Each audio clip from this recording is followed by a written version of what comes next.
Napansin ni Ino na hindi pa tumatayo si Naruto matapos niyang gamitin ang Wind Release Rasen Shuriken kaya agad siyang tumakbo papunta para gamutin ito. Habang pinagmamasdan ni Kakashi si Naruto, napagtanto niya na sa pagmaster ni Naruto ng teknik na hindi niya mismo nagawa, ay nalampasan na siya nito. Tumalon si Kakashi pababa sa malalim na bunganga ng lupa na nilikha ng teknik ni Naruto at tinapos ang sugatang si Kakuzo gamit ang Chidori. Pagkatapos ng laban, bumalik ang Team 7 at Team Asuma sa Konoha para iulat kay Tsunade ang nangyari. Dala ni Kakashi ang bangkay ni Kakuzo. Inutusan ni Tsunade ang lahat na magpahinga ng ilang araw, ngunit ipinadala si Naruto sa ospital para mapatingnan ang mga sugat niya sa braso. Habang pauwi, dumaan si Shikamaru sa puntod ni Asuma at iniwan ang lighter nito bilang alala. Nandoon din si Kurenai, at sinabi ni Shikamaru na si Asuma ang pinakamagaling na guro na naranasan niya at gusto niyang maging tulad nito para sa magiging anak nila. Dito nalaman na buntis si Kurenai. Pagbalik sa bahay, nakipaglaro si Shikamaru ng shogi sa kanyang ama na si Shikako. Habang naglalaro, tinanong ni Shikamaru kung alam nito kung sino ang hari ng Konoha. Sabi niya, ayon kay Asuma, ang hari ay ang susunod na henerasyon ng mga shinobi na siyang magpapanatili ng kapayapaan at lakas ng nayon. Samantala, matapos suriin ni Tsunade ang katawan ni Kakuzo, ipinatawag niya sina Kakashi at Yamato sa coroner's office. Ipinaliwanag niya na ang Rasen Shuriken ay parang laso na sumisira ng katawan sa napakaliit na antas, microscopic level. Ayon sa pagsusuri, naputol ang buong chakra pathway system ni Kakuzo, at si Naruto ay may kaparehong pinsala sa kanyang kanang braso, pero hindi kasing lala. Idinagdag ni Tsunade na ang ganitong pinsala ay hindi kayang gamutin kahit ng pinakamagaling na medical ninjutsu at dahil dito, ipinagbawal niya ang Rasen Shuriken bilang isang kinjutsu o bawal na teknik. Sinabihan niya si Kakashi na ipaliwanag kay Naruto na hindi niya na ito dapat gamitin muli. Sa ospital, nagpasalamat si Naruto kay Sakura dahil sa pag-aalaga sa kanya. Sinubukan ni Sakura na kumbinsihin si Naruto na huwag na gamitin ang Rasen Shuriken, maliban na lang kung sobrang kailangan. Hindi maintindihan ni Naruto kung bakit at sinabing kaya naman siyang gamutin ni Sakura sa bawat laban. Pero pinaalala ni Sakura na may limitasyon din ang kanyang ninjutsu. Sa kabila nito, sinabi ni Naruto na mas gusto niya ang landas nila ngayon, nagtutulungan sila at nagpapalakas para mahabol at maibalik si Sasuke. Sa ibang lugar, si Sasuke ay nagsasanay gamit ang Chidori sa mga dummy target.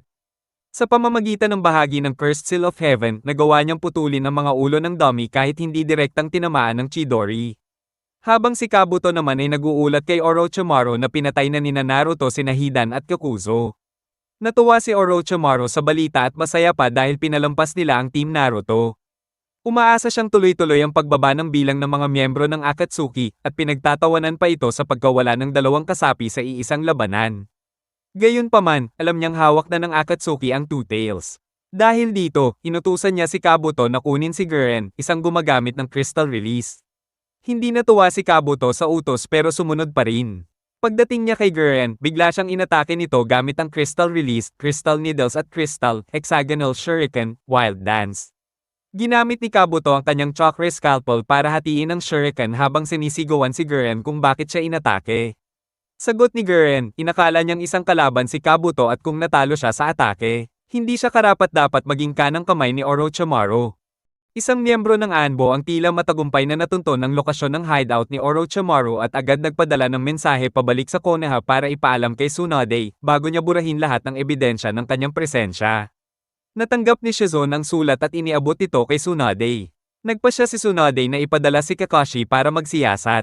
Tinanong niya kung nasaan si Kakashi at sinabi ni Shizune na malamang kasama ito ni Naruto.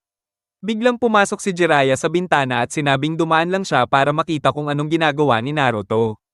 Ipinalam ni Tsunade kay Jiraiya ang mga pangyayaring hindi niya nasaksihan. Sa ramen Ichiraku, hirap si Naruto sa pagkain ng miso pork ramen niya dahil nasa cast ang kanyang dominanteng kanang braso. Halos subuan na siya ni Sakura, pero naunahan siya ni Sai na gustong subuan si Naruto, dahilan para mag-init ang ulo ni Naruto. Dumating naman si Kakashi at gusto rin siyang subuan, mas lalo lang nainis si Naruto. Napansin ni Kakashi ang bad trip na mukha ni Naruto at pinaalalahanan siyang hindi na siya pwedeng gumamit ng Rasen Shuriken. Sinabi din niya na pantay na sila ngayon at makakagawa si Naruto ng mas malalakas pang teknik. Paglabas nila ng shop, hinarap sila ni Konohamaru na ipinakita ang bago niyang teknik, sexy, girl-on-girl technique gamit ang shadow clone technique. Nainis si Sakura at handa na sanang suntukin si Konohamaru, pero naunahan siya ni Mogi na sinapak si Konohamaru, dahilan para matawa si Sakura sa parang ulit na eksena. Pagkatapos siya naman ang bumaling kay Naruto at sinabon ito. Naputol lang ang sermon ni Sakura nang dumating si Jiraiya. Samantala sa hideout ni Orochimaru, dinala ni Kabuto si Gurren sa isang hukay kung saan naroon ang mga bihag. Inutusan niya itong magbantay sa labanang magaganap hanggang may mga matirang buhay. Sa loob ng silid ni Orochimaru, inamin niya na si Gurren sana ang plano niyang gawing bagong katawan, pero dahil kapos sa oras, napilitan siyang piliin si Ginyomaru. Tiniyak naman niya kay Kabuto na si Gurren pa rin ang pinakaakma para sa kanilang susunod na misyon. Sa labas naman, abala si Sasuke sa pagsasanay ng kanyang Chidori gamit ang chakra mula sa First Seal of Heaven. Nang matapos ang teknik, nagulat siya nang mapansing may batang nanonood sa kanya, si Yukomaru. Sinabihan ni Sasuke si Yukomaru na umuwi na, pero sagot ni Yukomaru, wala siyang bahay. Tinanong niya si Sasuke kung may bahay ba ito, at sumagot si Sasuke na wala rin siyang tahanan. Bago pa humaba ang usapan, dumating si Kabuto at agad kinuha si Yukomaru, sabay hingi ng pasensya kay Sasuke sa abala. Sa opisina naman ni Tsunade, inutusan niya si Kakashi na pamunuan ng isang search team para hanapin ang hideout ni Orochimaru. Binasa ni Kakashi ang file at sinabing hindi siya makaisip ng mas bagay na team para sa misyon. Pagdating niya sa gate, ipinakilala ang team, walang iba kundi ang Team 8. Sinabi ni Shino na gagamitin niya ang kanyang mga insekto para ma-detect ang chakra ng mga kalaban. Dagdag ni Kiba, maaamoy niya at ni Akamaru ang amoy ng target. Sabi naman ni Hinata, gamit ang Byakugan, matutukoy nila ang hideout. Pero inalala niya na baka nandoon din si Sasuke at tinanong kung bakit hindi kasama si Naruto. Sabi ni Shino, baka hindi na mapigil si Naruto. Sumang-ayon si Kiba, at kinumpirma ni Kakashi na hindi nila sinabihan si Naruto tungkol sa misyon. Sa taas ng Hokage Rock, malungkot si Naruto dahil sa masamang epekto ng Rasen Shuriken sa sarili niyang katawan. Sinabi ni Jiraiya na dapat siyang maging proud dahil nagawa niya ang hindi nagawa ng 4th Hokage. Dagdag pa ni Jiraiya, kailangan lang ni Naruto ng mas maraming training. Inalok niya ito ng panibagong training trip at pumayag si Naruto, pero agad siyang nainis nang malamang sa hot spring ang unang punta ni Jiraiya. Pero bigla rin siyang sumaya nang sabihin ni Jiraiya na baka pwede niyang isama si Sakura sa hot spring. Habang papunta sa taguan ni Orochimaru ang Team 8 na si Kakashi ang pansamantalang leader, naalala ni Kiba ang laban nila noon kina Sakan at Uko na muntik ng ikamete ni Akamaru. Napansin ni Hinata na may iniisip si Kiba kaya ibinahagi niya ito sa kanila, pero agad niyang sinabi na kung kayanin na Shikamaru at Naruto na patumbahin ang dalawang Akatsuki, kaya rin niyang patunayan ang sarili laban sa tauhan ni Orochimaru. Gusto rin ni Shino na makabawi at ipakita ang galing niya, at sinabi ni Kiba na baka dahil hindi siya nakasama sa Sasuke recovery team. Ipinaliwanag ni Shino na hindi lang yun, kundi nasaktan siya nung hindi siya nakilala ni Naruto pagbalik nito.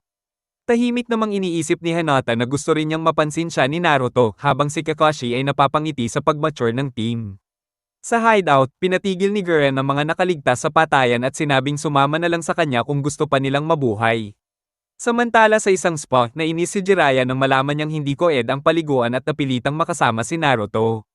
Napansin ni Naruto ang peklat sa dibdib ni Jiraiya at naalala kung paano niya ito nasaktan noon habang nasa Four Tails form siya. Sinabi niya ang frustration niya sa paggamit ng kapangyarihan ng Nine Tails dahil nasasaktan ng mga tao sa paligid niya. Pinuri siya ni Jiraiya at sinabing parang tunay na shinobi na siya magsalita. Paalala lang, dapat gumaling muna ang braso niya. Nahanap naman ng Orochimaru search team ang amoy ng isang kalaban papunta sa hideout. Doon nila nakita ang isang lalaki na may cursed seal ni Orochimaru. Humingi ng tulong, pero agad ding namatay. Gamit ang Byakugan, nakita ni Hinata ang chakra ng mga kalaban. Nang marating nila ito, puro bangkay at sugatang bihag ang bumungad sa kanila. Bago pa man sila makapagtanong, biglang nag-activate ang isang trap. Nakaiwas ang team pero lahat ng ebidensya at katawan ay naglaho. Sa hotel, tinukso ni Jiraiya si Naruto sa pagiging mahina pero ngumiti lang si Naruto. Naalala ni Jiraiya ang pangako ni Naruto na ililigtas si Sasuke at ang pakiramdam niya nung hindi niya napigilan si Orochimaru noon. Tinanong niya kung gusto pa rin ni Naruto iligtas si Sasuke, at nang makita niyang buo pa rin ang loob nito, naisip niyang panahon na para turuan siya ng bagong teknik. Pagkatapos makatakas sa trap, nasundan ni Shino at Kiba ang amoy ng taong nag-activate nito. Si Gurren naman, kasama ang 21 tauhan niya, ay papunta na kina Orochimaru nang biglang magrebelde ang 16. Pinatumba silang lahat ni Gurren gamit ang Crystal Release, Crystal Pentagonal Prison. Yung 5 natira, sumampang susunod sa kanya. Habang papunta sila, natrack ng Team 8 ang amoy hanggang sa isang parang kung saan nakita nilang may mga taong nakapaloob sa kristal. Nang biglang nag-disintegrate ang mga ito, lahat ng nandoon sa loob ay namatay. Pati mga insekto ni Shino ay nakulong din sa kristal. Nagulat si Kakashi nang malaman niyang crystal release pala ito. Sa isang clearing, tinanong ni Jiraiya si Naruto kung naaalala niya ang training nila dati tungkol sa mga palaka. Sagot ni Naruto, ayaw na niya ulitin yon, pero sabi ni Jiraiya, handa na siya ngayon. Ipinaliwanag niya ang cooperation ng jutsu tulad ng fire release niya at toad oil bullet ni Gamabunta na pinagsama para makagawa ng mas malakas na fire release toad oil flame bullet. Naalala ni Naruto na may nagawa siyang ganon kay Yamato noon, kung saan pinagsama nila ang water release at Rasengan para sa Typhoon Water Vortex technique. Dahil dito, sabi ni Jiraiya, kaya rin niyang gawin yun kasama ang palaka. Tinawag niya si Gamariki, isang palakang flamboyant na ayaw kay Naruto. Nagtanong si Naruto kung bakit hindi na lang sila ni Jiraiya ang mag-cooperate, pero paliwanag ng matanda, baka hindi siya palaging nandyan, kaya mas okay kung may palaka siyang maaasahan. Pinakita ni Jiraiya kung paano gamitin ang cooperation technique, pinasa niya ang chakra niya kay Gamariki para palakasin ang water release, water gun nito. Na-impress si Naruto at sinabing kung wind release ang gamitin niya, baka mas malakas pa ang magawa nila. Problema lang, hindi sila magkasundo ni Gamariki. Samantala, pinatawag ni Orochimaru si Sasuke at sinabing gusto niyang subukan ang lakas nito. Hindi niya naramdaman ni kaunting takot mula kay Sasuke. Buo ang loob ni Sasuke at sinabing handa na siyang labanan si Orochimaru. Dinala ni Kabuto si Yukimaru sa isang lawa at sinabi sa batang lalaki na magsasaya sila. Pagkatapos niyang isuot ang isang kakaibang headgear sa ulo ni Yukimaru, pinainom niya ito ng tableta na agad nagpalabas ng chakra mula sa katawan ng bata. Dahil sa chakra na yun, nagsimulang gumalaw ang isang nilalang na nakatago sa ilalim ng lawa. Pero bago pa man tuluyang lumitaw ang halimaw, nawala ng malay si Yukimaru sa sobrang pagod. Sinabi ni Kabuto na kapaki-pakinabang talaga si Yukimaru kay Orochimaru. At masaya siya na natuntunan nila ang halimaw. Sa gitna ng kagubatan, tinawag ni Kakashi si Pakkon. Nilagyan niya ng isang piraso ng kristal ang nakabalot na paa ni Pakkon. Ipinaliwanag niya na may insektong nakakulong sa loob ng kristal, isang insekto ni Shino, at gawa ito ng isa sa mga tauhan ni Orochimaru. Inutusan niya si Pakkon na dalhin ito sa Konoha at iparating kay Tsunade ang nangyari. Habang nangyayari ito, iniwan ni Gurren ang kanyang mga tauhan sa isang abandonadong lugar at sinabihan silang huwag umalis habang siya naman ay papunta sa hideout ni Orochimaru. Habang sinusubukang i-perfect ni Naruto ang coordination niya kay Gamariki, nagkaroon sila ng hindi pagkakaintindihan at pareho silang bumagsak sa mainit na spring kung saan naroon si Jiraiya, na kasalukuyang nagre-relax habang palihim na sumisilip sa mga babae. Dahil sa pagbagsak nila, natapon ng tubig sa paligid, dahilan para magsialisan ng mga babae. Naiinis si Jiraiya at sinermonan si Naruto at Gamariki. Reklamo ni Naruto, hindi raw talaga sila bagay ni Gamariki. Humiling siya na ibang palaka na lang ang gamitin niya, yung mas compatible. Pero sinabi ni Jiraiya na maganda ang ideya, pero hindi niya magagawa yun habang nakakaspa ang kanyang kanang braso. Ngumiti si Naruto at pinakita na mabilis siyang gumaling, binasag niya ang kanyang cast gamit ang lakas at agad na nag-summon. Lumabas si Gamakichi at Gamatotsu, na ngayon ay mas malaki na kumpara noon. Sa daan papunta sa taguan ni Orochimaru, nakita ni Gurren sina Orochimaru at si Sasuke. Bigla niyang naalala ang panahon na tumakbo siya papasok sa hideout ni Orochimaru upang ialay ang kanyang katawan bilang bagong sisidlan ni Orochimaru. Ngunit sinabi ni Kabuto na huli na siya dahil napili na si Ginyomaru at si Sasuke na ang susunod. Galit na galit si Gurren sa kung anong meron si Sasuke na wala siya, kaya sinundan niya ang dalawa hanggang sa gilid ng kagubatan. Doon, sinabi ni Orochimaru kay Sasuke na panahon na upang ipakita ang kanyang lakas. Pero hindi si Orochimaru ang kalaban, kundi libu-libong armadong shinobi. Gayunman, hindi nakitaan si Sasuke ng kahit kaunting takot. Hinugot niya ang kanyang espada at hinarap ang mga ito. Sa tuktok ng isang bangin, nabigla si Naruto sa training ni Gamakichi at Gamatotsu. Ang training ay parang sayawan at palundag-lundag habang nanghuhuli ng langaw. Samantala, si Sasuke naman ay nagawang talunin ang lahat ng kalaban niya nang hindi gumagamit ng kahit anong fatal na atake. Paalala ni Orochimaru, dapat maging walang awa si Sasuke at patayin ang mga kalaban niya. Pero sagot ni Sasuke, magiging walang awa lang siya pag pinatay na niya si Itachi. Namangha si Orochimaru kay Sasuke na kahit noong panahon niya ay itinuturing siyang henyo, hindi pa rin siya kasing galing ni Sasuke. Habang lumalabas si Sasuke mula sa gubat, nadaanan niya si Gurren. Lumapit si Orochimaru kay Gurren at tinanong siya kung gusto pa rin ba niyang ialay ang kanyang katawan. Nang sagutin niya ng oo, sinabi ni Orochimaru na may espesyal siyang misyon para kay Gurren, isang misyon na siya lang ang kayang gumawa. Kapag nagtagumpay siya, posible raw na pag-isipan ulit ni Orochimaru na piliin siya bilang bagong sisidlan. Sa paglalakad pabalik sa hideout, napansin ni Kabuto na pagod na si Yukimaru at kailangan ng pahinga. Tumigil sila sa isang mainit na bukal na siyang parehong lugar kung saan naroon sina Naruto at Jiraiya. Sa loob ng hot spring, nagbuntong hininga si Naruto at sinabi ng malakas kung paanong hindi niya nakikita ang tunay na puso ng mga Polakas sa training nila. Biglang lumitaw si Yukimaru at nagtanong kung totoo ang sinabi niya. Tumango si Naruto at ipinaliwanag na ang tunay na tahanan ay kung nasaan ang taong palagi mong iniisip. Namangha si Yukimaru sa sagot ni Naruto at saglit lang ay nawala siya. Naiwan si Naruto na gulat at nagtaka kung saan ito napunta, tanging isang puting bulaklak ang iniwan. Sa loob ng kuweba, hindi mapakali si Kiba habang nagpapahinga ang Orochimaru search team. Pinayuhan siya ni Shino na magpahinga na muna habang naghahanap ng bakas ang mga insekto niya. Samantala, nakarating na si Pakkon sa Konoha dala ang mensahe mula kay Kakashi, pero humingi muna siya ng tubig bago siya magsalita. Sa hot spring ulit, pumasok sina Gamma Totso at Gamma Kichi gamit ang jutsu nila para lumiit at makalublob sa tubig. Pero si Gamma Totso ay agad bumalik sa normal niyang laki, dahilan para matapan ng tubig at magsialisa na naman ang mga babae. Nang marinig ito ni Jiraiya, dali-dali siyang lumabas para sundan ang mga babae, pero nalungkot siya nang malamang umalis na ang lahat. Nagpatuloy si Naruto sa kanyang pagsasanay ng koordinasyon kasama si Gamma Totso habang pinapanood sila ni Gamma Kichi at Jiraiya. Pagkalipas ng ilang oras, muntik na siyang mawala ng malay at inaalok siya ni Jiraiya ng popsicle. Sinabi ni Jiraiya na lahat ng mga nakilala niya ay alam kung gaano siya kalakas mag-training at ang misteryo ay kung paano niya ito kinaya. Sinabi ni Naruto na hindi siya mahilig sumuko at ang iniisip na reaksyon ni Sasuke sa training niya ang nagtutulak sa kanya para magpatuloy. Pagkatapos ay nahulog siya sa likod ni Jiraiya. Nakakuha ng mensahe si Jiraiya mula sa isang ibon tungkol sa Akatsuki at agad siyang umalis, ngunit bago siya umalis, inutusan niya ang dalawang Toad Brothers na magpatuloy sa pagtulong kay Naruto at samahan siya pabalik sa Konoha. Sa opisina ni Tsunade, pinagmamasdan niya ang kristal at ibinigay ito kay Shizune para suriin, ayon sa mga tagubili ni Kakashi. Habang naglalakad pabalik, napansin ni Yukimaru ang tanawin mula sa lambak at nakita si Naruto na naglalakad sa ibaba.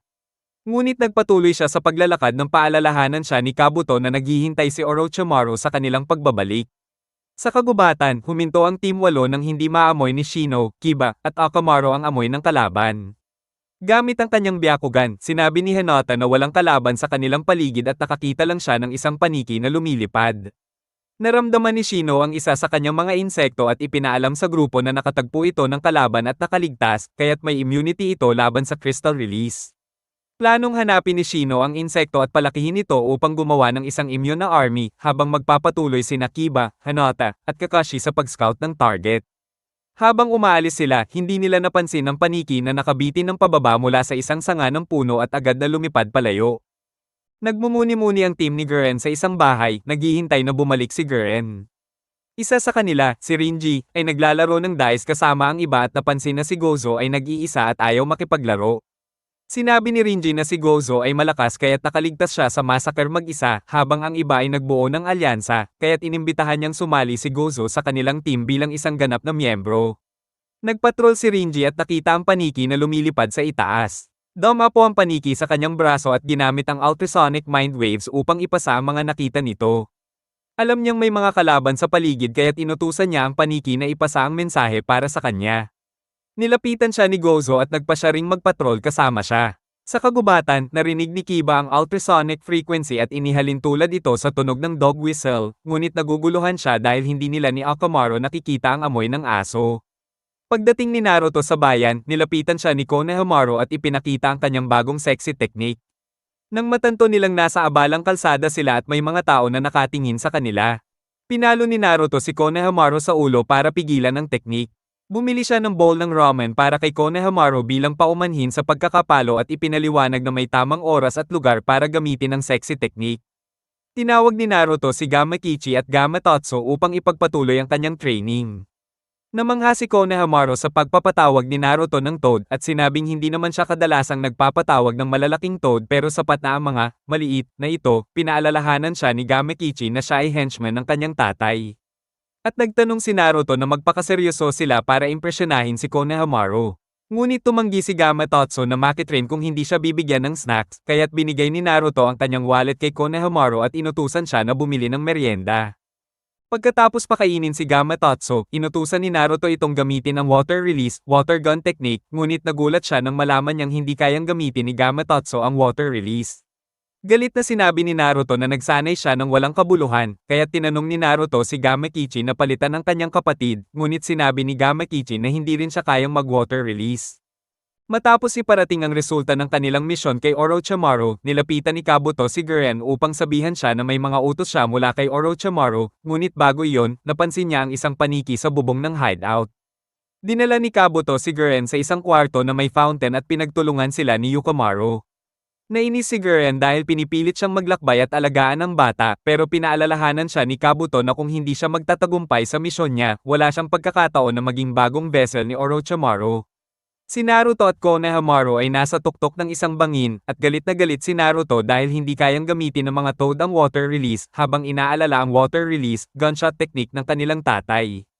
Pero nang magdesisyon ng mga Toad na iwan siya at mag-train na lang kasama si Gamariki, nagdesisyon si Naruto na mas gugustuhin niyang mag-train kasama ang mga kapatid at turuan silang gumamit ng water release, kaya't pinainom niya sila ng tubig, na ikinagulat ni Konohamaru. Sa mga abandoned na guho, naghihintay ang Team Guren sa pagbabalik ni Guren habang ipinaalam ni Rinji sa ibang miyembro na may sumusunod sa kanila mula sa bundok at natukoy ang trail ng aso. Sinabi niya na malamang ang sumusunod sa kanila ay ang Akatsuki o Shinobi mula sa Konoha. Nagtanong si Gozo kung bakit hindi na lang nila sumuko sa Konoha at humingi ng amnestiya kapalit ng pagbebenta kay Orochimaru.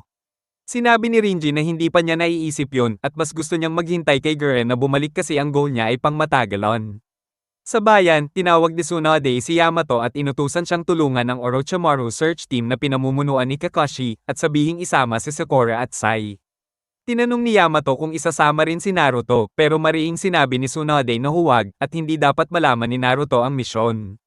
Samantala, naglakad sina Yukimaru at Guren at naiinis na si Guren sa bagal ng lakad nila. Sinubukan ni Yukimaru na makipag-usap tungkol sa kanyang gustong bumalik sa isang lugar at pagmamahal sa Camillez, pero nahulog siya. Dahil dito, kinailangan ni Guren na buhatin siya, at lalo siyang naiinis dahil dumating ang ulan. Nahanap ni Shino ang isa sa mga nabubuhay na insekto at ginamit ang kanyang human cocoon technique para protektahan sila mula sa ulan habang ipinagpapatuloy nila ang pagpapapisa ng kanilang mga itlog.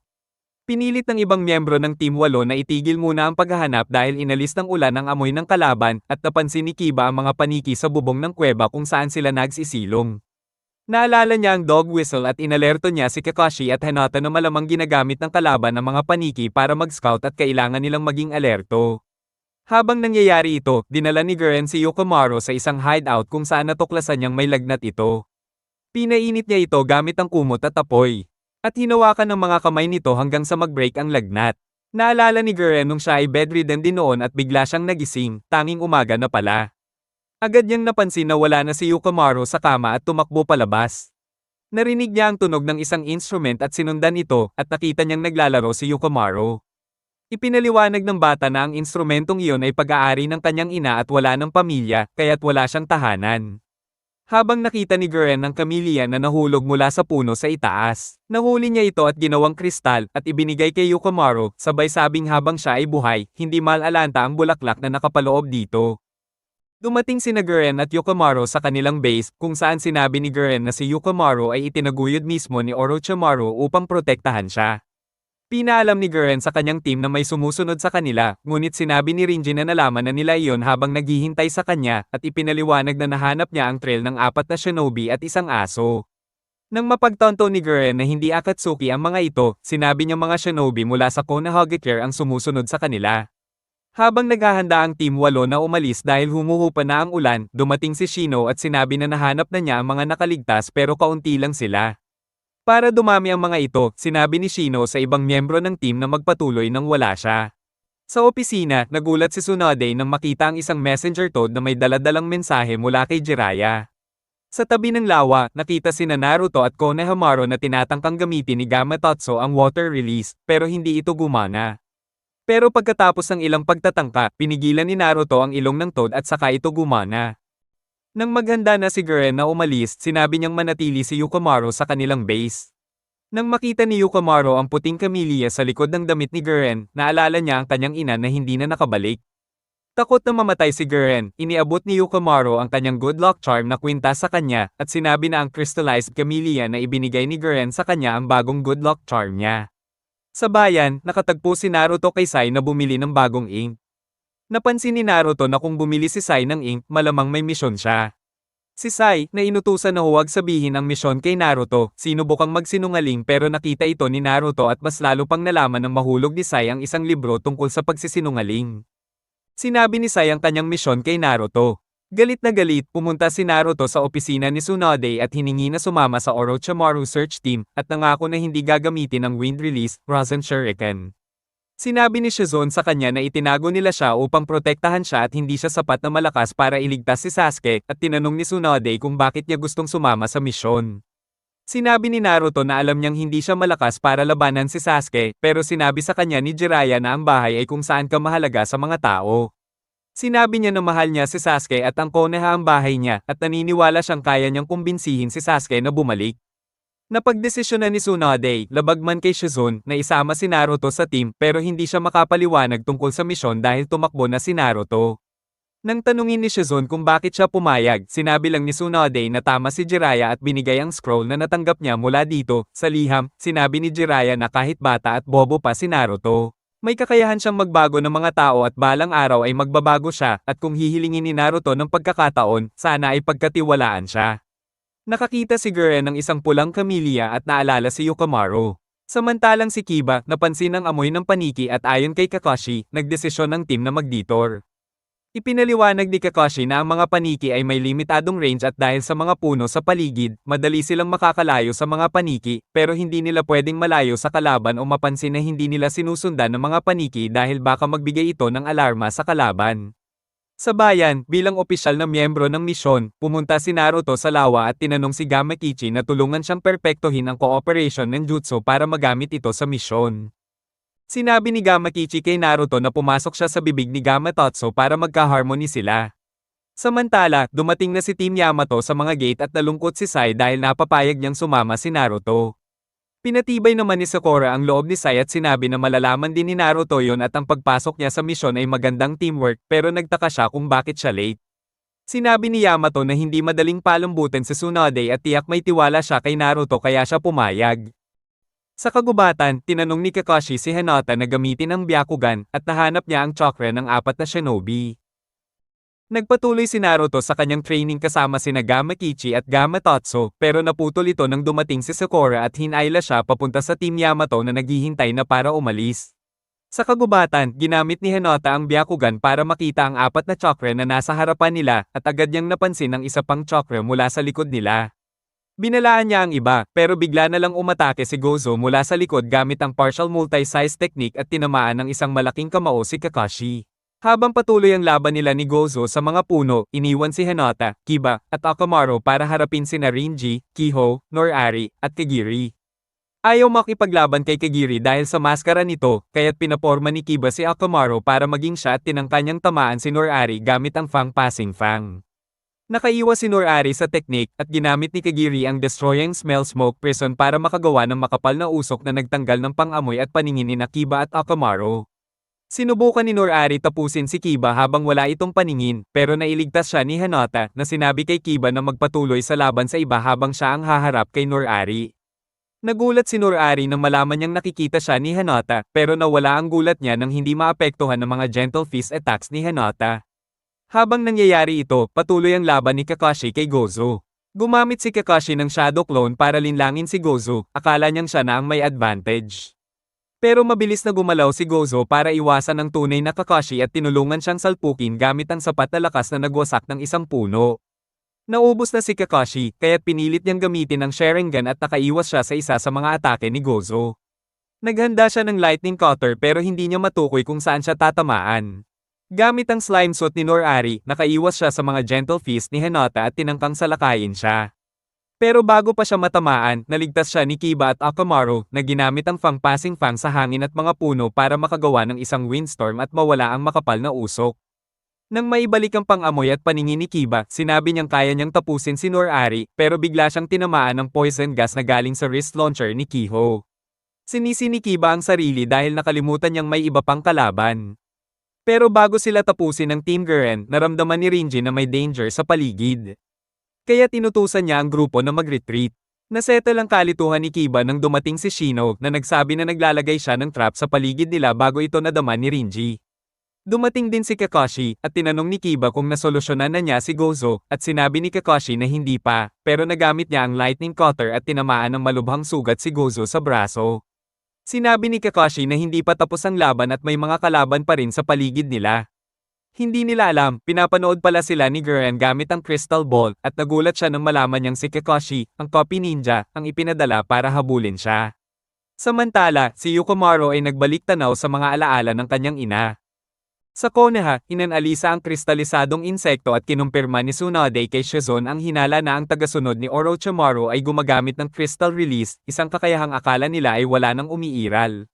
Nawawala si Team Yamato dahil hindi iniwan ni Kakashi ang anumang trail o tanda na susundan nila, gumawa si Sai ng isang inkbird para mag-scout mula sa itaas at maghanap ng anumang senyales, habang si Naruto ay nagpaalam na magtutungo sa CR. Pero nang makakita siya ng lugar na malayo sa grupo, sinubukan niyang magpatuloy sa training ng lihim hanggang makita niya ang isang magaan na mist at napansin si Yukomaru, ang batang nakilala niya sa hot springs. Mahirap intindihin si Yukomaru, pero nang kumpirmahin ni Naruto na ang mga tao na nag-iisip tungkol sa iyo ay kung saan ang iyong tahanan, biglang nawala si Yukomaru kasama ang mist. Dumating si Sakura at dahil akala niyang nagsisinungaling si Naruto tungkol sa pagkikita nila, hinayla siya papunta sa grupo kasi nakakita si Yamato ng isa sa mga insekto ni Shino.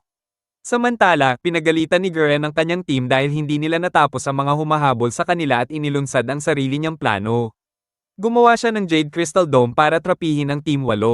Pagkatapos, gumawa siya ng Crystal Mirror para makagawa ng 6 na Jade Crystal Clones. Habang nangyayari ito, ang Team 8 ay nawala sa kagubatan dahil hindi makahanap ng mga kalaban ng mga insekto ni Shino, at mas lumala pa nang hindi magamit ni Hinata ang Byakugan ng maayos, dahil ang nakikita lang niya ay ang imahe ng kanilang grupo na paulit-ulit. Dumating si Gurren at ang kanyang mga clones para harapin ang Team 8 gamit ang mga Jade Crystal Blades mula sa kanyang mga braso. Ginamit ni Kakashi ang Sharingan para magkaroon ng advantage, pero sinabi ni Gurren na ang kanyang Crystal Release ay hindi pwedeng kopyahin. Sa kabilang banda, nagawa ni Hinata na talunin ang isa sa mga clones gamit ang 8 trigrams 32 palms, pero ikinulong siya ng isa pang clone sa isang Jade Crystal Prison. Tumigil ang mga ibang clones sa kanilang laban at nilore sila papunta sa isang clearing, kung saan binalaan ni Gurren na kung makikialam pa sila, maaring mag-disintegrate si Hinata at maging pira-piraso. Sa labas, si Team Yamato ay hindi makalabas sa Crystal Labyrinth. Gamit ang Inkbird, ipinaabot ni Sai sa kanila na ang dome ay 1 kilometro ang haba. May takip sa taas, at walang mahihinang parte. Gumamit si Yamato ng Wood Release Great Forest Technique para subukang basagin ang labyrinth, pero hindi ito gumana. Sinubukan niyang gumawa ng tunnel, pero nalaman niyang ang crystal ay naka-embed din sa ilalim ng lupa. Tiwala siya na gagana ang bagong teknik niya, kaya tinawag niya sina Gamma Kichi at Gamma Totso, na nagulat si Sakura at Sai. Tanong ni Sai kung kailan natutunan ni Naruto ang ganitong impresibong teknik. Pinagsama ni Naruto ang kanyang wind chakra sa water release, water gun ni Gamma Totso, at nagawa nilang maglunsad ng wind release toad gun na pumutok sa kristal. Nagtagumpay si Naruto at Gamma Totso sa kanilang cooperation ng jutsu at nawasak nila ang Jade Crystal Labyrinth ni Gurren. Dumating si Team Yamato para magbigay ng reinforcement at napansin ni Naruto na nakulong si Hinata sa Jade Crystal ni Gurren. Binigyan siya ni Kakashi ng babala na huwag maging magaspang dahil kung mabasag ang kristal, mamatay si Hinata. Pero hindi nakinig si Naruto at ginamit nila ni Gamma Totso ang wind release toad gun kay Gurren na naging Crystal Dragon. Habang ginagamit ni Gurren ng Crystal Dragon para umatake sa Orochimaru search team, ginamit ni Sai ang Inkbird para mag-distract kay Gurren, habang si Naruto ay pinaswalo si Gamma Totso kay Hinata para mawala ang leverage ni Gurren. Sinira ni Gurren ang Inkbird ni Sai at sinubukan niyang atakihin si Gamma Totso, pero nagdispel ito para iwasan ang atake. Nag-retreat ang buong team, kaya naiwan si Gurren mag-isa. Dumating ang Team Gurren para magbigay ng reinforcement kay Gurren at nagsimula silang bumalik sa base nila. Sa labas ng perimeter, dahan-daang niluwa ni Gamma Totso si Hinata. Namuntik nang mamatay dahil sa isang langaw na ikinagulat ni Gamma Totso. Dumating si Pakkon at sinabi sa grupo na ang resulta ng pagsusuri sa insekto ni Shino ay nagpapakita na pati loob ng insekto ay naging crystallized. Napagtanto ng grupo na ganon din ang nangyari kay Hinata, kaya inutusan ni Kakashi ang grupo na isama si Hinata pabalik sa Konoha, umaasang matutulungan siya ni Tsunade. Pero bigla na lang nabasag ang crystal at nag-survive si Hinata. Ipinaliwanag ni Hinata na bago siya na-crystallized, naglabas siya ng chakra mula sa lahat ng chakra points niya, kaya sinabi niyang hindi kayang i-crystallize ang chakra ni Gurren. Sinabi ni Kakashi na dahil sapat na ang bilang ng kanilang team, hahatiin nila sila sa dalawa. Inatasan si Sai at Sakura na mag-alaga kay Hinata habang ang iba ay maghahanap ulit ng mga kalaban. Habang naglalakad ang grupo, hindi nila alam na tinutokso sila ni Kabuto mula sa malayo. Pagbalik ni Gurren at ng team niya sa base, natuwa si Yukomaru nang makita si Gurren at sinabi niyang nakilala siya ng isang batang may headband habang wala siya. Nang malaman ni Gurren na si Naruto ang nakilala ni Yukomaru, tinanong niya siya kung saan sila nagkita para subukang hanapin siya. Pero napatigil siya nang dumating si Kabuto na pinagalitan siya dahil muntik na niyang mawala si Yukomaru kay Naruto na makakasira sa plano ni Orochimaru. Samantala, patuloy ang paglalakbay ng search team sa kagubatan. At ipinahayag ni Naruto ang inis niya dahil sa mga paniki. Nagmungkahi si Shino na gamitin nila ang mga paniki para hanapin ang mga kalaban dahil ang mga paniki ay maghihintay ng kanilang detection bago bumalik sa kanilang master. Hindi maintindihan ni Naruto ang plano, kaya tinanong siya ni Kakashi na gumawa ng 3 shadow clones at patakbuhin sila sa kagubatan. Tumalima si Naruto, ngunit nagtataka siya kung bakit niya ito ginawa habang ang mga paniki ay natukoy na ang mga clones niya. Ipinaliwanag ni Kiba na kapag natukoy ng mga paniki ang shadow clones niya, babalik sila sa master nila at susundan nila ang mga paniki para matukoy ang hideout ng mga kalaban. Tinukso ni Kiba si Naruto dahil sa pagiging mababa ang IQ nito at inasar siya na isang genin pa lang siya samantalang ang iba ay chunin at jonin, kaya biglang naglabas si Naruto ng malaking utot na sinagot ni Kiba at Akamaru. Kasabay nito, si Kabuto at Team Gurren ay patungo sa lawa, kung saan sumakay sila sa isang kano. Inutusan ni Kabuto ang natitirang mga miyembro na manatili sa lupa at harapin ang kanilang mga humahabol habang si Gozo ay nagpaddle papunta sa gitna ng lawa. Inutusan ni Kabuto si Yukomaru na uminom ng mga food pills para maglabas siya ng chakra na kinontra ni Gurren dahil baka magdulot ito ng kamatayan kay Yukomaru. Pero sinabi ni Kabuto na sinusunod lang niya ang plano ni Orochimaru. Tanong ni Gozo kung ano ang plano, at sinabi ni Gurren at Kabuto na tinatawag nila ang Three Tails. Matapos mapatay si Sasori, naging partner si Toby kay Deidara at nagsimula silang manghunting para sa Three-Tailed Turtle. Sa tabi ng lawa, naglabas ng chakra si Yukomaru at tinawag ang Three Tails habang si Kabuto ay nagsasabing nagtagumpay na ang plano nila. Sa kagubatan, inireport ng mga paniki ni Rinji na may mga shinobi na humahabol sa kanila. Para magkaubos ng kalaban, tinanong niya si Kiho kung pwedeng gamitin ang wrist launcher niya para maglabas ng smoke screen. Bago pa sila makapasok sa smoke, naamoy ni Shino, Kiba, at Akamaru ang malakas na chakra mula sa lawa. Pinagbigyan sila ni Kakashi at ipinadala si Naruto mag-isa, umaasa sa kakayahan ni Naruto na mag-survive at magpagulo, habang ang iba ay haharapin si Team Gurren sa loob ng smoke. Nanghihina si Yukomaru dahil sa sobrang paggamit ng chakra habang inuutusan ni Kabuto si Gurren na pigilan ng Three Tails. Binibigyan siya ng tulong ni Gozo, at ginamit ni Gurren ang Crystal Release, the God's Prosangs technique para pigilan ng Tailed Beast. Pero hindi umubra. Sa huli, nagawa ni Gurren na tripuhin ang halimaw gamit ang Crystal Release, Jade Crystal Wall 8 formation. Samantala, si Naruto ay naliligaw sa fog at nahulog sa isang bangin, tumilapon sa tubig. Kumuha siya ng tulong kay Gamatotso at Gamakichi para sagipin siya. Saksi si Naruto na pareho nilang binabaybay ang tubig hanggang sa makita nila ang nakulong na Three Tails.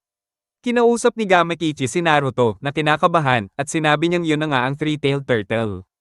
Nakita ni Naruto si Yukomaru at naisip niyang ang home ni Yukomaru ay si Gurren at Kabuto. Habang kinakalabit siya ng Three Tails, nabasag nito ang mga pader at nagsimula ng maghasik ng lagim.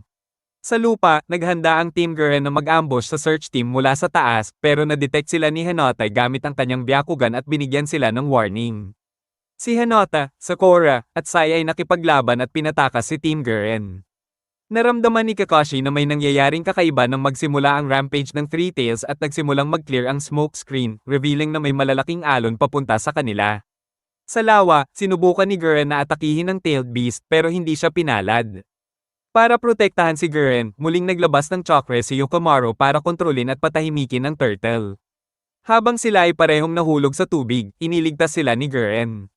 Dinala ni Yukomaru si Gurren sa dalampasigan at nangako sa kanya na siya na ang hahawak ng kamay niya ngayon. Habang umaatres ang Three Tails, ang alon mula sa pagkagulo nito ay nagtulak kay Naruto patungo sa lupa. Nagkahiwalay siya sa iba at natagpuan ang sarili sa isang mist na nagdudulot ng genjutsu. Sa loob ng ilusyon, nakita niya si Orochimaru na nagsasabing tumigil siya sa panghihimasok sa mga plano nito at nagsimula siyang magsagawa ng living corpse reincarnation technique para sakupin ang katawan ni Sasuke. Gumawa si Naruto ng Rasengan sa isang kamay at sinubukang tamaan si Orochimaru sa mukha.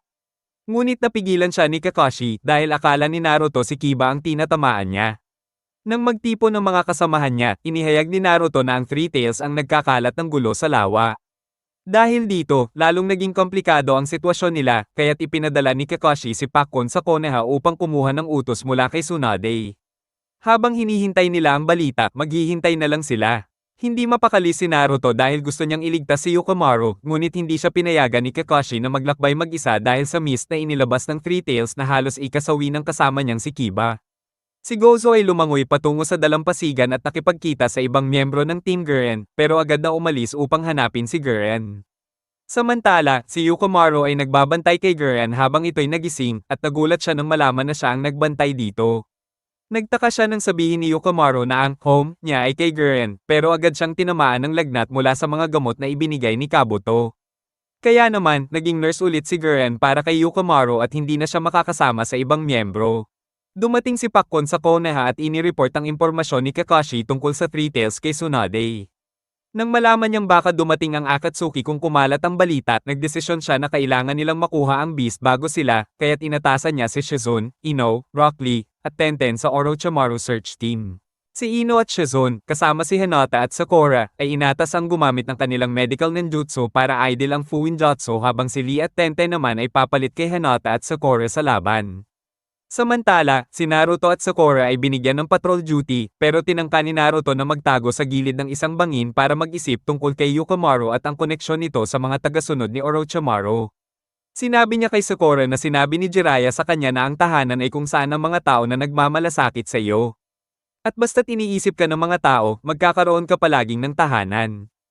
Akala ni Sakura na tungkol kay Sasuke ang sinasabi ni Naruto, kaya't kinomfort siya ni Sakura at sinabing hindi nila makakalimutan at hindi susuko kay Sasuke. Kaya't ang Konoha ay laging magiging tahanan ni Naruto. Pagkatapos magpatrol si Sakura, nagpunyagi si Naruto na ang tahanan ni Yukimaru ay ang Konoha at kaya't nagsimula siyang maghanap sa bata. Habang tumatakbo si Naruto para hanapin si Yukimaru, nakita siya ni Gurren gamit ang kanyang crystal ball at nagmamadaling pumunta upang harangin siya. Dumating naman sina Kiba, Akamaru, at Sai upang palitan sina Sakura at Naruto sa kanilang patrol duty, pero nalaman nilang nawala si Naruto. Habang abala si Pakkon na tinutulungan sina Ino, Shizune, Rock Lee, at Tenten, tinawag ni Kakashi si Bisyok, isang ninken, at pinahanap si Naruto. Inutusan niya sina Kiba, Hinata, at Shino na magbantay sa perimeter habang sina Sai at Sakura naman ang magsasagawa ng aerial reconnaissance. At sinabi niyang huwag silang gumala mag-isa at magtulungan na lang. Nambush si Naruto ni Gurren at tinanong siya nito tungkol kay Yukimaru. Inisip ni Gurren na hinahanap ni Naruto si Yukimaru dahil sa kakayahan nitong kontrolin ng Three Tails, kaya't sinubukan niyang patayin si Naruto. Pero napigilan sila saglit nang dumating si Yukimaru at nagpasalamat kay Naruto sa mga payo nito. Inisip ni Naruto na siya ang may kasalanan kaya't tinanong niya si Yukimaru na pumunta na sa Konoha. Sinabi ni Yukimaru na mabait si Gurren sa kanya at palaging pinoprotektahan siya, kaya't siya ang kanyang home. Sinabi ni Naruto na dahil si Gurren ay isa sa mga alagad ni Orochimaru, itinuturing niyang pareho silang masama at ginagamit lang siya ni Gurren para sa sariling kapakinabangan.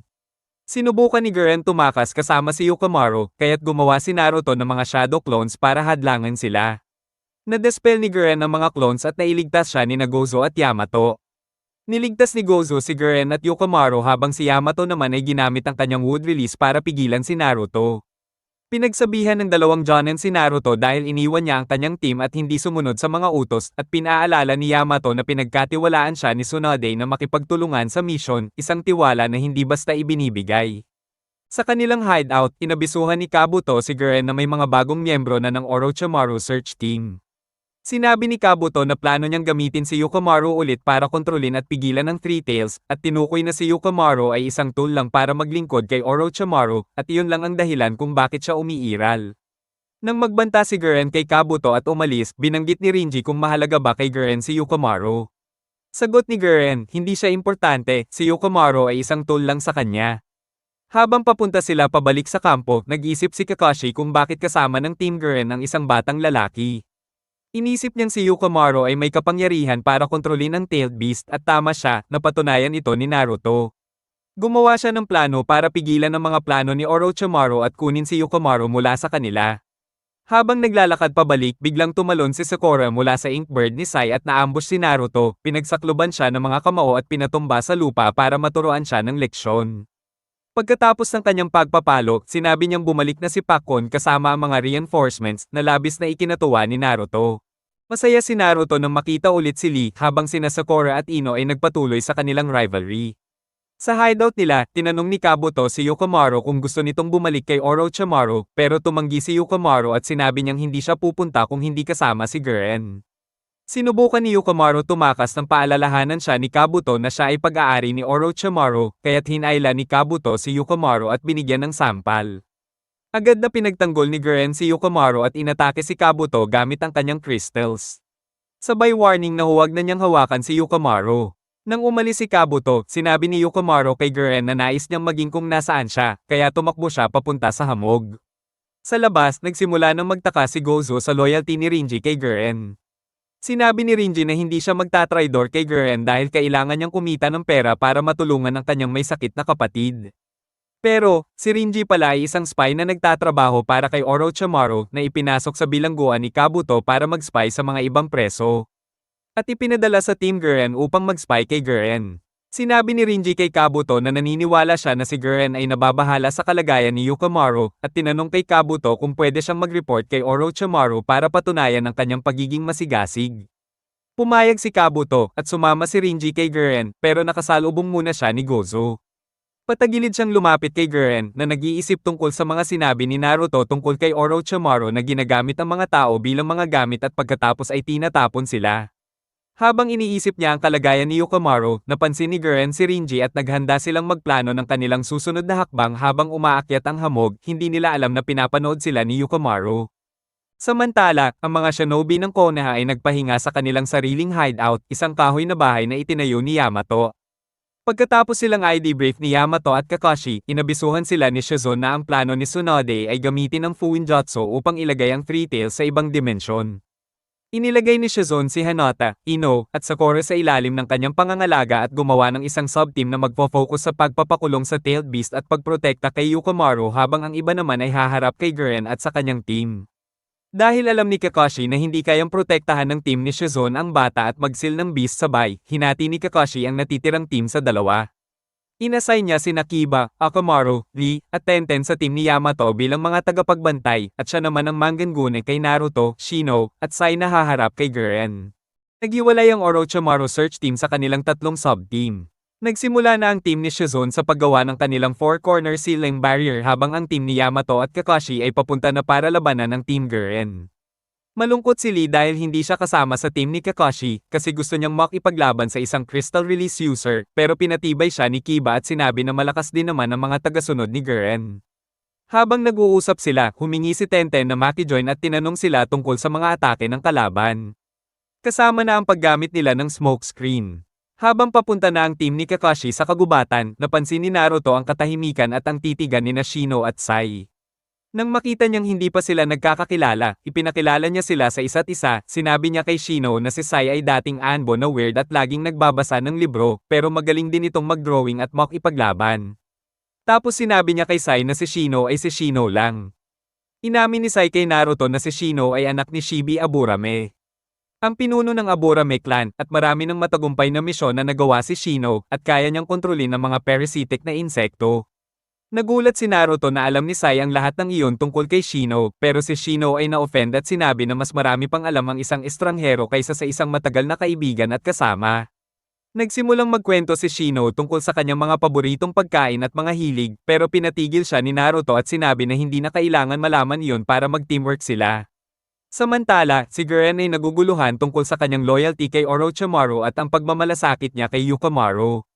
Kasama si Gozo, nagdesisyon siya na tapusin muna ang mga shinobi ng Konoha bago niya harapin si Kabuto na nakakabad trip sa kanya. Nagsimula ang silang team sa kanilang barrier, pero bumagsak agad ito nang hindi na kayang i-maintain ni Ino ang chakra control. Matapos ang mga salita ng paghihikayat ni Sakura at naaalala ang mga oras na siya rin ay nahirapan noon, nagpatuloy si Ino at nagdesisyon na ituloy ito.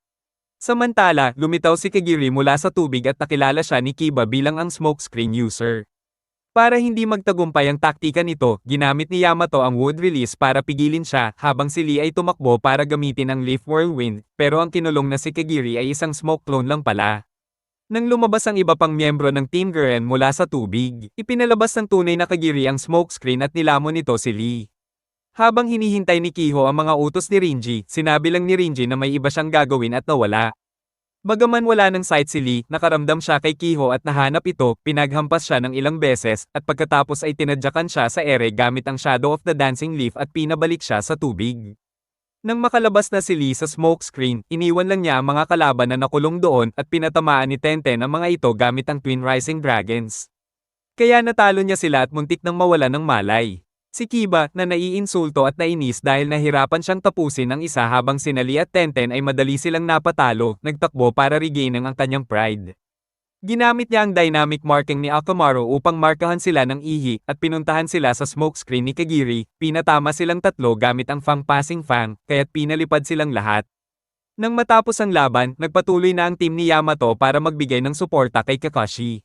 Samantala, naghahanda na si Shino habang pinaalala ni Kakashi kay Sai na ang kanyang trabaho ay protektahan ang kanyang mga kasama anumang mangyari, na isang bagay na baka hindi pa niya nauunawaan dahil dati siyang miyembro ng Anbo na ang misyon ay mas mahalaga kaysa sa buhay ng mga kasama. Sinabi ni Sai na ang dahilan kung bakit siya pa rin ay nasa Team Kakashi ay dahil gusto niyang gawin ito at natutunan niya na mahalaga ang pagkakaibigan. Pero bigla silang inambush ni Gozo na sinubukang atakihin sila.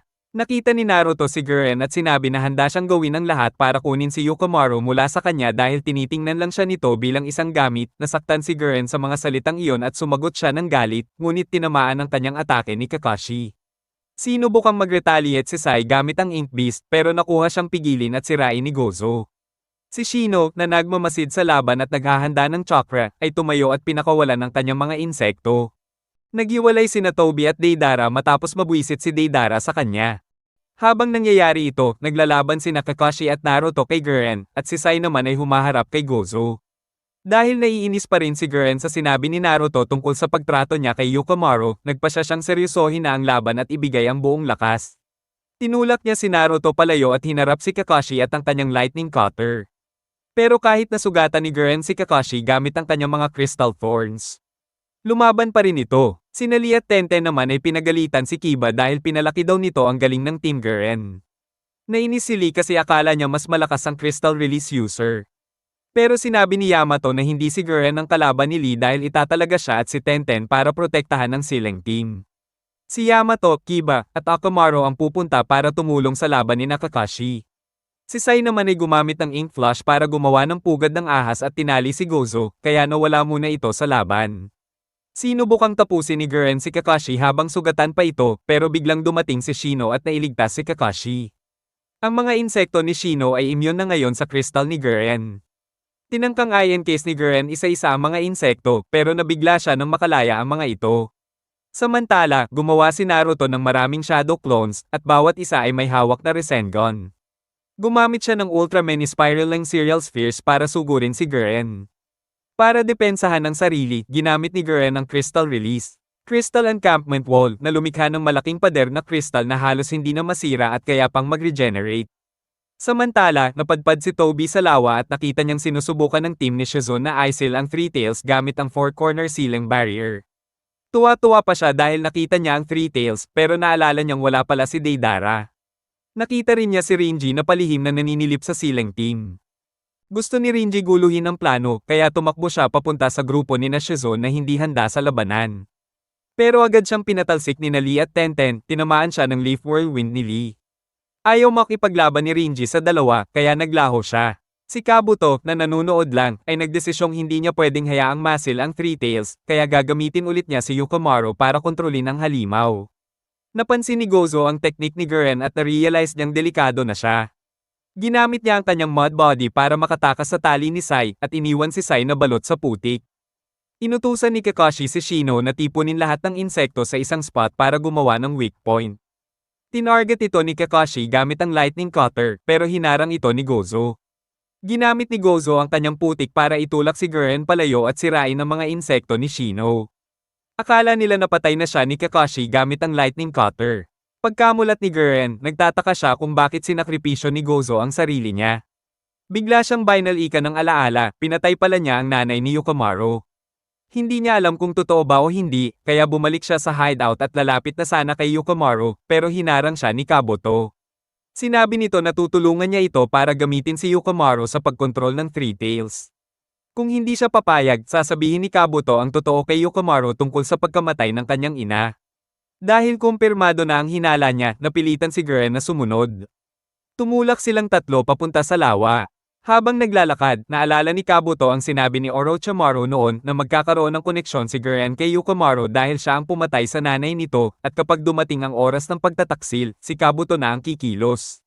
Napangiti si Kabuto sa sarili niya, dumating na raw ang oras. Bumalik sina Gurren at Kabuto sa lawa, kung saan sinubukan ni Kabuto na pilitin si Yukimaru uminom ng maraming pills. Alam ni Gurren na delikado ito at pwedeng ikamatay ng bata, kaya nagboluntaryo siyang harapin ang halimaw ng mag-isa. Pumayag si Kabuto pero may kondisyon, dapat sundin ni Gurren lahat ng utos niya. Inutusan niya si Rinji na ipasa ang mga susunod na utos kapag oras na. Habang naghihintay si Gurren sa tuktok ng bangin, dinala ni Kabuto si Yukimaru sa kabilang bangin na tanaw ang Konoha Shinobi na gumagawa ng four-corner ceiling barrier. Paalala ni Kabuto kay Yukimaru na si Gurren ay handang mamatay para lang sa kanya, kahit kalabanin pa ang Three Tails. Nilapitan ni Rinji si Gurren at sinabing ang mga bantay ng ceiling team ay isang weapons expert at isang taijutsu master. Dahil limitado ang chakra ni Gurren, siya na raw ang gagamit ng sarili bilang pain para ma-distract sina Lee at Tenten, habang si Rinji ang bahala sa pagbagsak ng barrier. Nagulat sina Lee at Tenten nang makita si Gurren sa harap nila kasi akala nila tapos na ito kay Kakashi. Nilabas ni Gurren ang Jade Crystal Blades niya sa braso, pati ang Crystal Armor, kaya naging mahirap siyang kalaban para sa dalawa. Habang kinakalaban niya ang dalawa, tumakbo si Rinji papunta sa ceiling team na walang kalaban-laban. Pero boom, biglang dumating sina Naruto at Gamatotso gamit ang Wind Release, Todgun at napatras si Rinji. Tuwa-tuwa si Lee nang makita si Naruto, lalo na't dala pa nito sina Gamatotso at Gamakichi. Nandoon din si Shino at sinubukang gamitin ang mga insekto niya. Pero nabigo dahil tinapatan ito ni Gurren ng Crystal Release, Tearing Crystal Falling Dragon. Pero biglang bumaliktad ang laban, nakawala ang Three Tails mula sa barrier. Sinabihan ni Gurren si Rinji na umatras na dahil successful na raw sila sa pagbagsak ng barrier.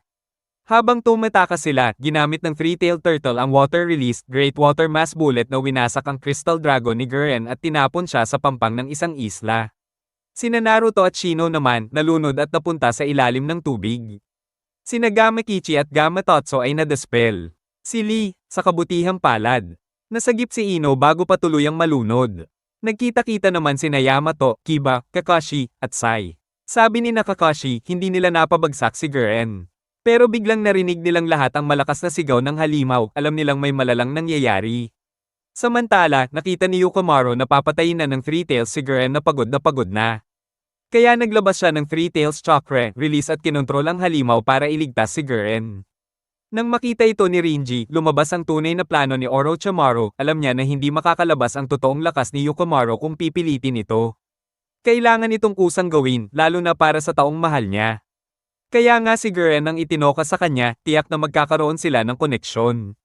Habang nangyayari lahat ito, si Toby ng Akatsuki ay paikot-ikot lang sa paligid ng lawa, tuwang-tuwa habang pinapanood ang Three Tails. Ayun, nahanap na talaga niya ang hinahanap niya. Na-delay ni Yukimaru ang Three Tails ng sapat para makatayo si Gurren. Pagkatayo niya, agad siyang umiwas sa atake ng halimaw nang bumalik ito sa ulirat. Pero biglang lumusot si Rinji at palihim na sinaksak si Gurren gamit ang kanay, sabay hila kay Yukimaru palayo habang tinamaan ng Water Release, Great Water Mass Bullet ang bangin. Nang makita ni Yukimaru na sugatan si Gurren, sinabi sa kanya na mamamatay ito kung hindi niya kukunin ang kontrol sa Three Tails. Pumayag siya at sinubukang pigilan ng halimaw. Pero agad ding naubusan ng chakra. Tumakbo palayo si Rinji habang si Yukimaru ay nagpas siyang protektahan si Gurren kahit kapalit pa ang sariling buhay. Nang umatake ulit ang halimaw, inalis ni Gurren si Yukimaru sa daan at nilagay ito sa loob ng Crystal Release, Crimson Fruit para ligtas siya habang si Gurren na ang haharap sa halimaw. Nagpapagaling naman sina Team Gurren sa tabi-tabi, di nila alam na pinapanood sila ni Toby. Nagdesisyon si Toby na kailangan niya si Deidara, kaya tumakbo na siya para sunduin ito.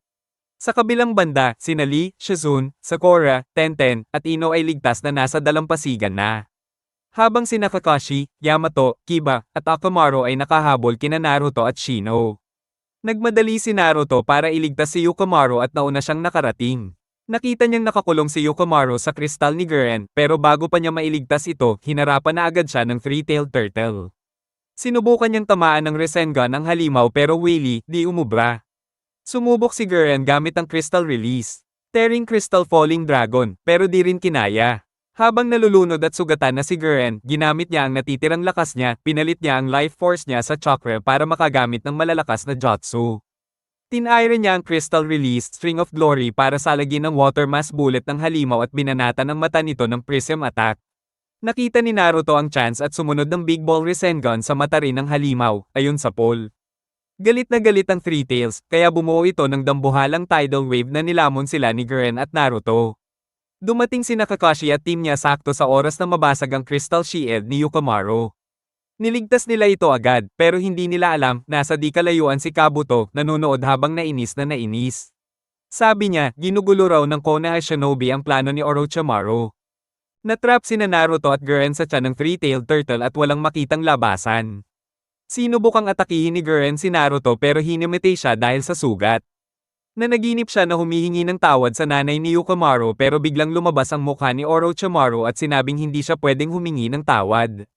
Pagkagising niya, nakita niyang may benda na ang sugat niya galing kay Naruto. Tinanong niya kung bakit hindi siya pinatay ni Naruto habang wala siyang malay, sagot ni Naruto ay hindi siya tumatama ng taong di na makakalaban. Sabi ni Gurren, kailangan pa rin nilang maglaban kasi isa lang ang pwedeng makatakas at makabalik kay Yukomaru. Pero naudlot ang usapan nila nang dumating ang sandamakmak na mini-clone ng Three Tails. Niligtas ni Naruto si Gurren mula sa mga ito. Sa lupa, inutusan ni Kakashi sina Ino at Sakura na alagaan si Yukomaru. Sina Shino, Lee, at Tenten naman ang tagabantay kung bumalik man ang Team Gurren. Yung iba, magsisimula ng maghanap kay Naruto. Samantala, sina Kagiri, Norari, at Kiho ay sugatan at pinaniwala ni Kabuto na malapit na silang mamatay. Nagmakaawa silang tulungan siya at pumayag si Kabuto kapalit ng pagkuha nila kay Yukomaru mula sa Konoha team. Binigyan pa niya sila ng cursed seals para lumakas. Sa hideout, nagising si Yukomaru at akala niya na wala ang kristal na Camellia ni Gurren, pero nahanap rin niya ito. Napagtanto ni Sakura na si Gurren ang tinuturing niyang tahanan. Bigla ring sinabi ni Yukomaru na alam niya kung nasaan sina Naruto at Gurren, nasa loob daw ng tiyan ng halimaw. Sa loob ng halimaw, nagtataka si Gurren kung bakit siya sinagip ni Naruto. Sabi ni Naruto, wala siyang balak pabayaan siya. Inamin ni Naruto na siya ang dahilan kung bakit nagalit si Yukomaru noon kasi hindi niya alam na isang tauhan ni Orochimaru ang itinuturing niyang tahanan.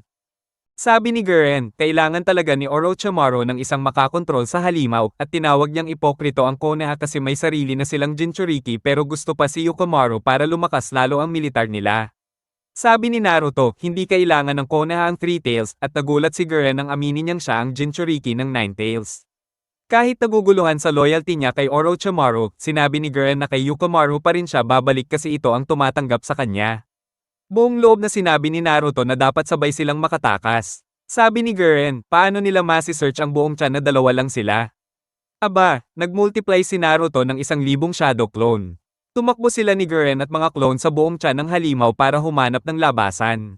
Pagkatapos sabihin ni Yukomaru sa Orochimaru search team na sina Naruto at Gurren ay natrap sa loob ng tiyan ng three-tailed turtle at alam niya kung saan ito matatagpuan, inutusan ni Kakashi sina Lee, Tenten, Kiba at Akamaru na harapin ang Team Gurren habang ang iba ay maghahanap kay Naruto at sa halimaw. Sa loob ng halimaw, tinapos ng mga mini-clone ng Three Tails ang mga shadow clone ni Naruto. Sinabihan ni Naruto si Gurren na iligtas ang sarili niya habang nilalabanan niya ang malaking turtle clone. Pero pinrotektahan siya ni Gurren gamit ang Crystal Release Jade Crystal Blade.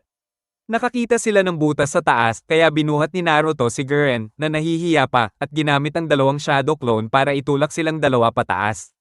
Tinanong ni Gurren kung bakit siya sinagip ni Naruto at sagot niya, pareho lang sila, wala namang obligasyon pero ginawa pa rin. Napansin ni Naruto na sugatan pa rin si Gurren, kaya iniwan niya muna ito para maghanap ng labasan. Pero nakapasok siya sa isang illusionary mist ng Three Tails. Sa loob ng mist, nakita niya si Sasuke na bigla siyang inatake ng espada. Habang sumisigaw si Naruto na huminto si Sasuke, pumasok si Gurren sa mist. Hinarap niya ang illusion ni nanay ni Yukomaru at humingi siya ng tawad, panang akong poprotektahan si Yukomaru bilang pagbawi. Nang mapagtagumpayan niya ang takot niya, nawala ang epekto ng mist at nakita niya si Naruto. Sinampal niya ito para mawala ang Genjutsu. Narinig niyang sumigaw si Naruto ng pangalan ni Sasuke at tinanong kung si Sasuke Uchiha yon. Nagulat si Naruto na kilala ni Guren si Sasuke, at sagot ni Guren, madalas daw niya itong makita kasama si Orochimaru. Lalong nagulat si Guren nang malaman niyang layunin ni Naruto na iligtas si Sasuke mula kay Orochimaru. Natawa pa siya habang inaalala kung gaano kagaling si Sasuke at naisip na si Naruto ang susubok sumagip sa kanya. Samantala, lumaban na sina Lee, Tenten, Kiba at Akamaru laban sa mga miyembro ng Team Guren na may dagdag na lakas mula sa Cursed Seal. Sa ibabaw ng lawa, pinababa ni Yukomaru si Sai ng mga kamilya sa tubig habang sina Kakashi at Yamato ay gumawa ng butas sa barrier ng Three Tails gamit ang Lightning Cutter at Wood Release. Nakaabot sa loob ang butas at nakita ni Naruto at Guren ang mga lumulutang na kamilya, palatandaan ni Yukomaru kung saan sila lalabas. Bago sila tumakas, sinabi ni Guren kay Naruto na siya ang pumatay sa nanay ni Yukomaru.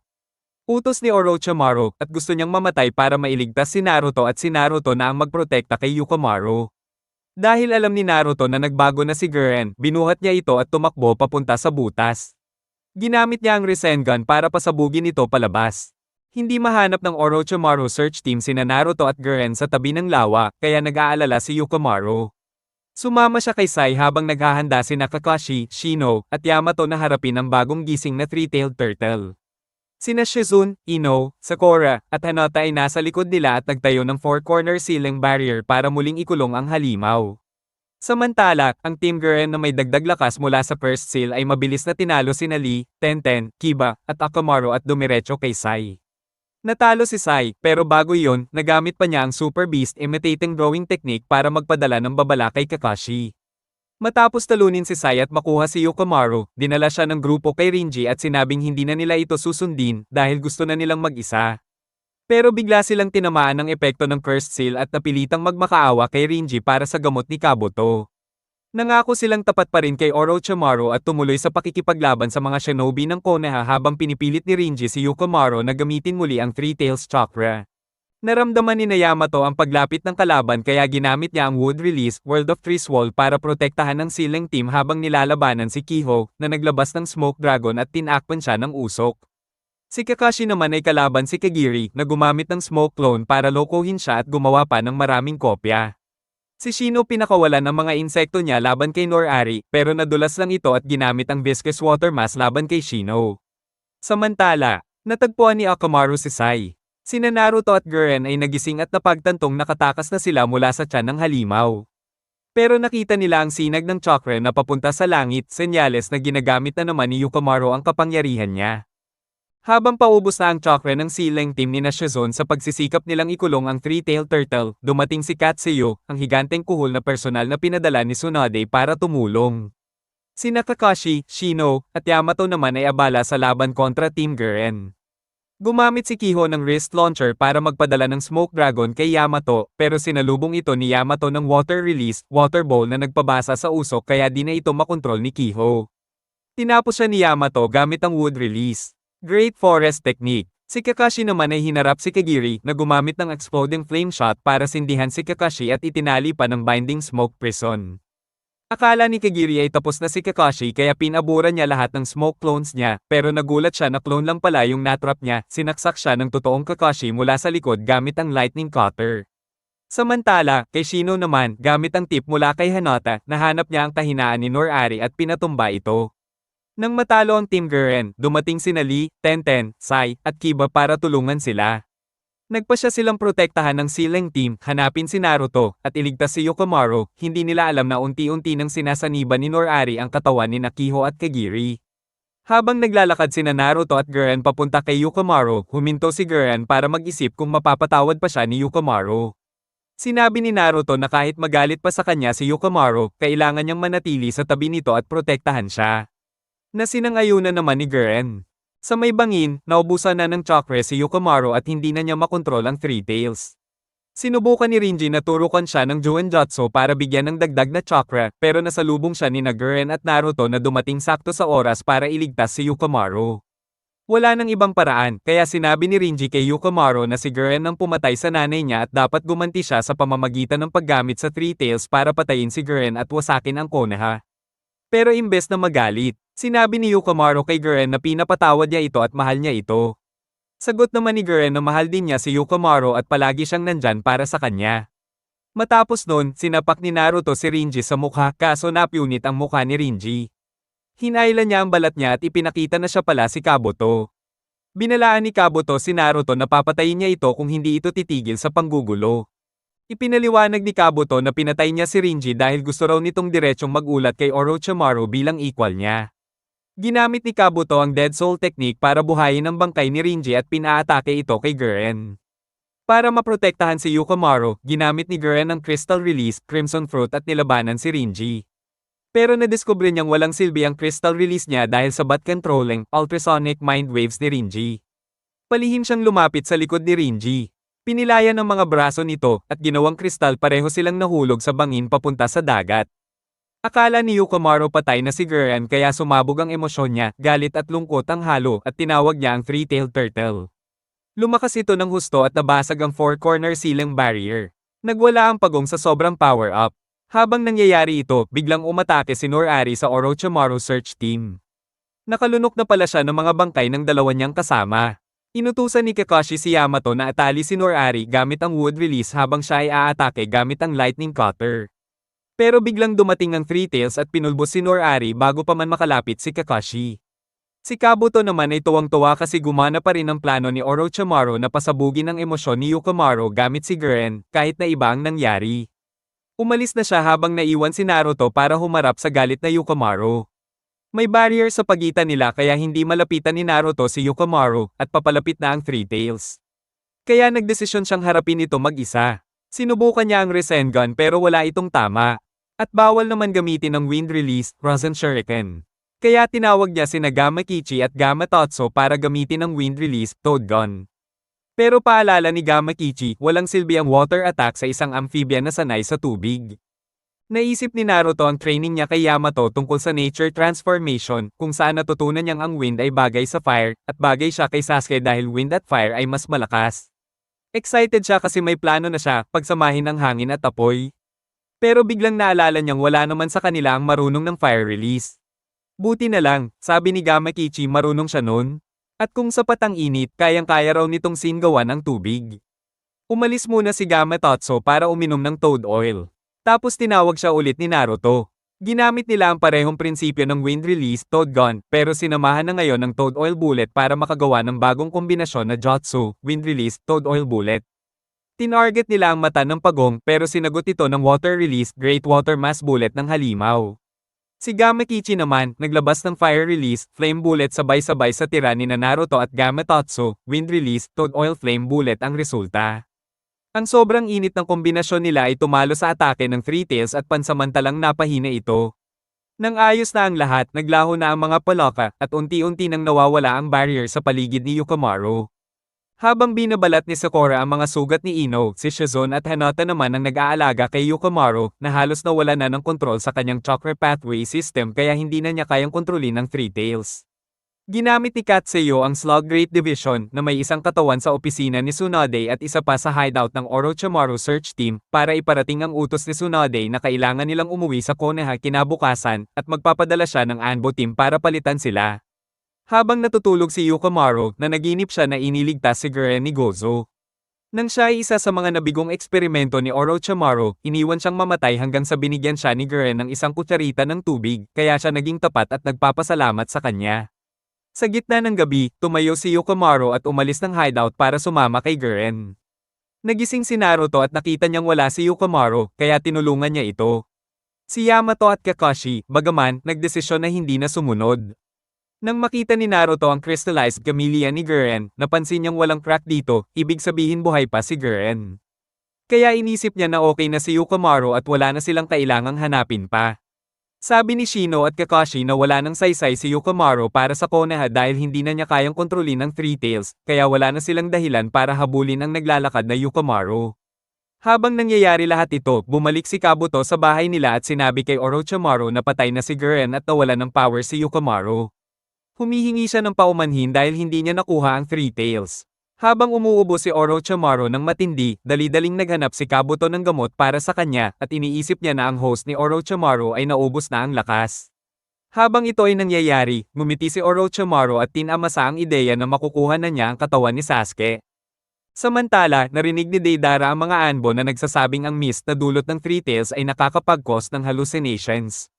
Sinabi niya salamat at pagkatapos, pinatay niya silang lahat gamit ang explosive clay. Lumipad siya sa itaas ng lake gamit ang kanyang clay bird habang ipinapasabog ang kanyang mga clay spiders sa lawa para guluhin at ilabas ang tailed beast. Nang lumabas ang Three Tails, binigyan ni Deidara si Toby ng misyon para kunin ito pero hindi ito nagtagumpay. Nahatak si Toby ng Three Tails at dinala siya ni Deidara sa ilalim ng tubig. Gumamit si Deidara ng C1 upang ibagsak ang pagong at patumbahin ito. Matapos talunin ng Three Tails, ginamit ni Deidara ang dalawang clay birds at mga lubad para hilahin ang tailed beast pabalik sa hideout ng Akatsuki.